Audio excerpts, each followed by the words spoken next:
'Yar asali kashi na ɗaya daga kamfanin M Natsuwa Multimedia Global. Da sunan Allah mai rahama mai jin ƙai, tsira da amincin Allah su tabbata ga shugabanmu Annabi Muhammadu sallallahu alaihi wasallam da iyalansa da sahabbansa baki ɗaya. Wannan littafi mai suna 'Yar asali labari ne da ke ɗauke da darasi game da rayuwar aure, haƙuri, cin amana da kuma mutuncin mace a gidan aure.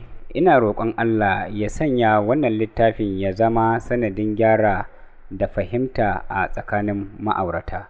Babi na ɗaya, Zainab tana zaune a cikin ɗakinta tana gyara wasu kayayyaki yayin da Hamza ya shigo ɗakin yana kallonta da murmushi. Zainab ya ƙara sunanta cikin sanyin murya. Zainab sai ta ɗago kai tana kallonsa. Ta ce na'am, sai mijin ya ce, kin san ai bikin ƙanina ya ƙaraso ko?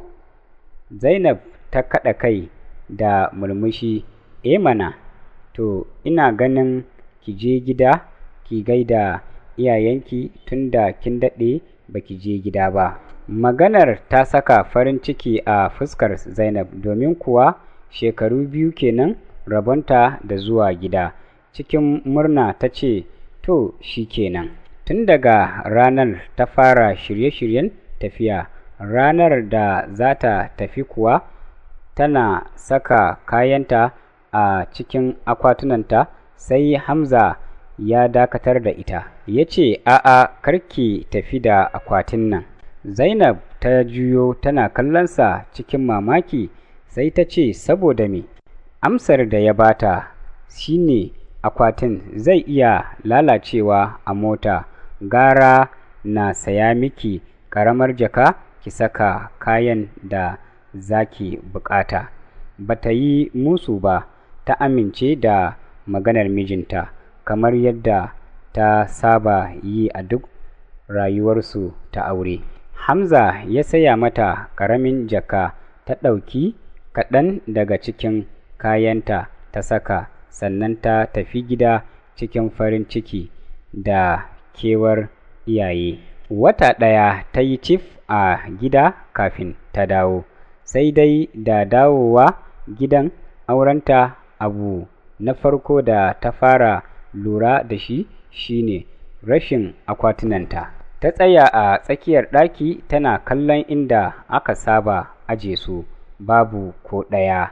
Gabanta ya faɗi, da sauri ta juya ta kalle Hamza da ke zaune yana duba waya.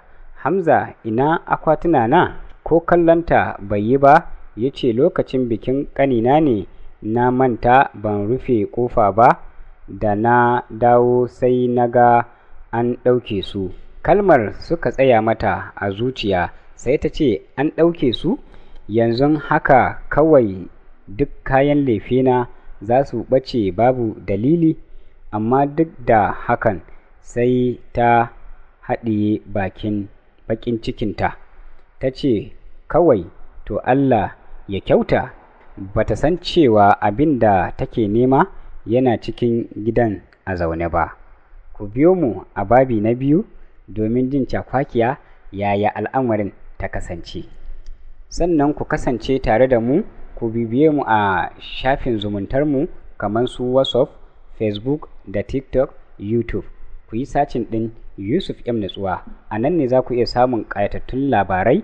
Sannan kuma idan kuna neman audio ko documents ɗinsu, za ku iya mana magana a WhatsApp kai tsaye a wannan namba ta 081 21 52 82 67. Mun gode. Allah ya bar mu tare masoya.